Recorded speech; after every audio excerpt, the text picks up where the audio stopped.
Баршаңызға қайырлы күн, менің оқырмандарым, менің қазақша каналыма қош келдіңіздер. Ең алдымен каналыма тіркеліп, қоңырауша белгісін баса кетіңіздер.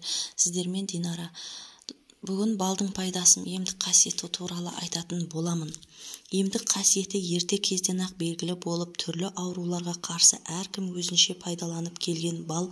Суық дегенде жүрек, өкпе, бауыр, асқазан, бүйрек, ішек, жүйке ауруларына, аптап ыстықтан қан қысымының көтерілуіне сияқты дерттерге аса шипалы.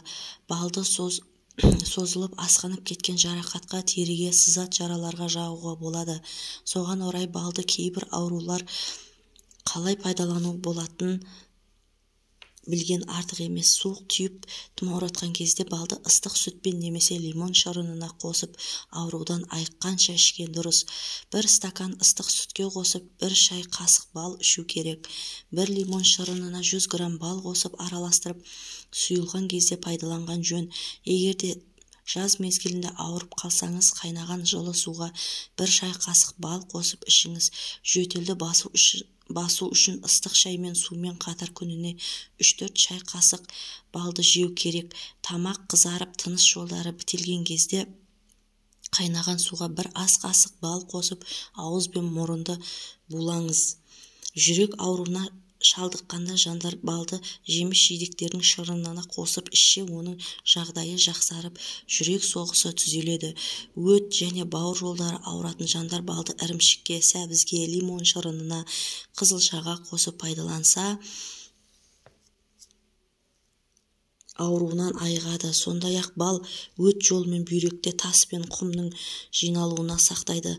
Өкпе ауруына шалдыққан жандардың күнделікті 100-150 грамм бал пайдаланған жөн. Асқазан ішек ауруына шалдыққанда не қышқылы қалыпты нормада болмаған жандар балды тұрақты пайдаланса, ас қорыту қызметі жақсарады. Асқазанында жарасы бар жандар тамақтың алдында 1,5-2 сағат бұрын және тамақтан кейін 3 сағат үзбей 1 шай қасық бал жеп отырса, ауруы бәсеңдеп, жүрек айнуы және асқазанның қыжылдауы басылады. Қышқылы аз адамдарға 1 ас қасық балды тамақтан ішер алдында ғана емес, жесе ол ас қорытатын шырынын көбірек бөлуіне ықпал етеді. Ал кері жағдайда, яғни қышқылы көбірек болса, тамақ алдында балды тұрақты түрде пайдаланып отырса, асқазан қышқылын азайтады.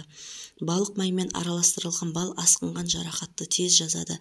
Күйік шалған кезде күніне 2 мәрте бал жағатын болса, тері тартылып жазылады. Балды косметикалық мақсатта да пайдалануға болады. Сәбізді үккіштен өткізіп және балмен араластырып, бет мойынға жағуға болады. 15-20 минуттан кейін жылы сумен шайып жіберсеңіз, теріңіз нәрленіп жұмсарады. Балық маймен араластырып асқынған жарақатты тез жазады. Жылдың кез келген мезгілінде күнделікті таңертең аш қарынға 1 шай қасық бал қосылған 1 стакан қайнаған минералды су ішсе, адам ағзасы тазарып, қан айналым жүйесі жақсарады. Бал қан құрамында гемоглобинді көбейтіп, ағзадағы қанның азаюына жол бермейді. Егерде балдың тәтті дәмін аса ұната бермесеңіз, оның дәрумендерге бай жеміс-жидектерден жаңғақ дәндермен араластырып пайдалануыңызға болатын естен шығармаңыз. Балдың пайдасы ұшан теңіз. Оны тек пайдалы ас түрінде емес, сұлулық сақтаушы ретінде де қолдануға болады. Сондықтан да үйіңізге міндетті түрде тұру керек. Беттегі қара нүктелерді кетіретін балды маскалар өте көп. Білікті дәрігердің пікірінше, балды дәрумен ретінде еңбектеген баладан еңкейген қартқа дейін пайдаланғаны дұрыс. Себебі бал шипалы тағам. Құрамында адам ағзасына өте қажетті 70-тен астам зат бар. Бал жайлы мағлұматы аз деген жандардың өзі түрлі аурулардың алдын алуда оны жиі қолданады. Мәселен, жөтел тигенде сүтке қосып ішу, моншаға түскенде денеге жағу, бет терісін жұмсарту секілді қарапайым адамдардың өздері-ақ білетін рецепттер жетіп артылады. Бал ингаляциясын демалу арқылы балды ағзаға енгізу, қолдану ісі ерте кезде дамыған. Ингаляцияланған бал мұрынның кілегей қабығы мен кеңірдекке ғана әсер етіп қоймайды, өкпенің альвеолы арқылы қанға түсіп денсаулықты нығайта түседі. Суық тигенде балды жылы сүтпен бір ас қасық балды бір стакан сүтке лимон сөлімен 100 грамм балға бір лимонның сөлін ішу ұсынылады.